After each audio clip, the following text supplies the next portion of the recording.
I'm Chad for you guys, and this is my second time doing this. So I recently got hired back on at my old job, which for those of you who don't know, is selling women's shoes at Nordstrom.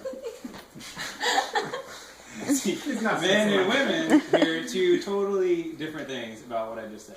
Like, for women, it was, I work in this magical land filled with rainbows and wishes. And for men, it was, for 8 hours a day, I go and stand in oncoming traffic. It's about the equivalent. Now, it's interesting to be there because everybody wants to know what's it like to sell shoes to women. What's it like all day to sell women to shoes? And I think the best way I can explain it is imagine that you're in a desert and there's nothing but sand as far as you can see. And way out on the horizon is a dot. And you squint and you can't tell what it is, and the dot becomes like a blob, and then the blob gets into focus, and eventually you see, oh, that's a person. And that person is all worn down and sunburned, and their clothes are just falling off of them, and eventually they come close to where you are, and you own and operate a lemonade stand. That's about how hard it is to sell shoes to women. The only question is whether or not they have feet on them. It's not the job that I wanted growing up. It's not like, what do you want to be? Like, Chad, what do you want to be when you grow up? Like, I want to get up, put on a suit, and go to work, and then stand there while a woman makes a decision about her appearance. Like, that's not the track I thought I had. I actually wanted to be Jerry Rice. I wanted to be a football player. I wanted to be 6'3", play for the 49ers, and I wanted to be black. It took me years to realize that I wasn't fast enough. But I think the hardest part for me about the job is I find myself saying things every day that I don't think I'm supposed to be saying. Like when somebody asks me about their shoes, I say, yeah, I think that works, but now I'm worried that you actually need a pop of color. And like, wait, those aren't the kind of things that should be coming out of my mouth. Or, does this go together? Yeah, it matches, but I'm a little worried it might be too matchy. That's a real thing, by the way.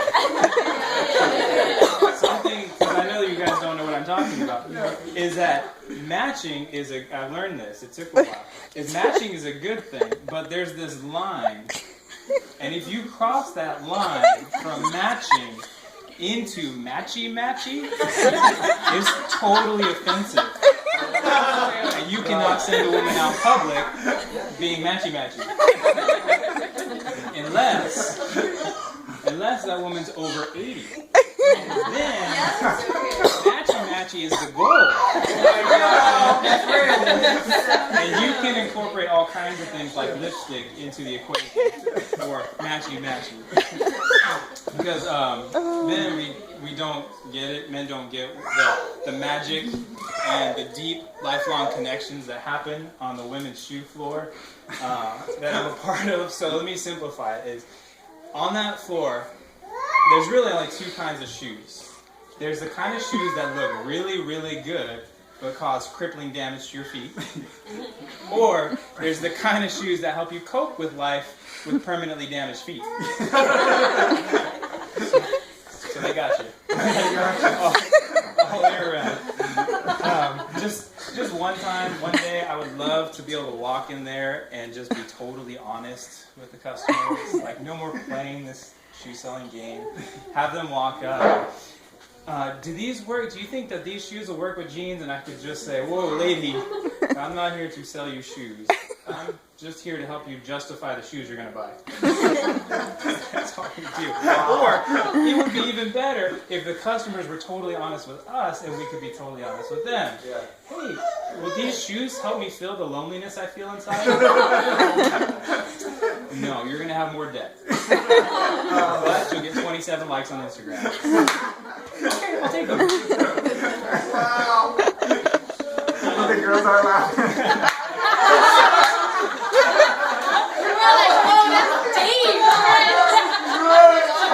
It's all true. It's true. But the best part of the job, this will help the women out a little bit. The best part of the job is watching when men get dragged into the women's job. Because this thing happens, and you can't totally stop it. This thing happens where the men actually fall into what I now describe as the shoe shopping coma.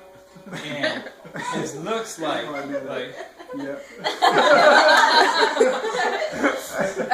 but it's not totally asleep. You can't fall asleep. I don't know how. I think the women are behind it.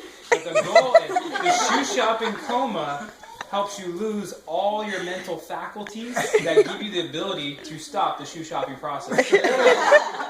Yet, retain your fine motor skills needed to grab your wallet and pay for the shoes that are about to be bought.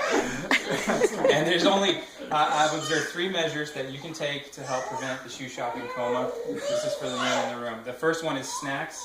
Snacks can help stave off the coma. Sports, like on a big screen or even on a tablet phone. And then the only surefire method is homosexuality. In which case, with this method, you actually become the authority on all things fashion related. And then you get to say on the shoe shopping process. So, for you guys, it's go big or go home. With more pairs of shoes. I'm not just a shoe salesman, luckily. I'm also a dad, and I keep finding myself in situations where I'm totally in over my head, and I think, man, this has to be something that only happens to me. And one of those was when we had our pet bunny rabbit. And we had our sweet bunny rabbit. I prepped Mackenzie that this was coming. And so we had this bunny rabbit, and when the people gave us the bunny rabbit, they didn't tell us that the bunny rabbit was deathly allergic to air and adversity and outdoors. And so we had the rabbit outside for like a couple hours, and we were doing church in our house, and we head out there, and I'm not an expert, I don't know veterinarianism, and so it seems like the bones from the waist down melted on the inside. I don't really know, but all of a sudden he couldn't move his back legs or anything, and it looked like the rabbit wasn't going to make it, and it was so sad. And now the situation is, I mean, if you think about for a rabbit too, like, aren't your legs your strength? Like, you don't see birds not being able to use their wings every time they get frightened. So this guy was not really designed for survival. But now the situation is, I've got to become a veterinarian so convincingly that I don't have to take the rabbit to the real vet and pay for the veterinary care. So we grab him, we think, well, maybe he got too hot, so we're trying to revive him, put him in cold water and get wet towels. And eventually the little guy starts to like get it together and pull through, and he's even moving his back legs again. So it's all right, maybe he's gonna make it. So put him down on a cold towel inside now, and we're gonna head off to lunch. And I look and it's like, I don't think he's doing so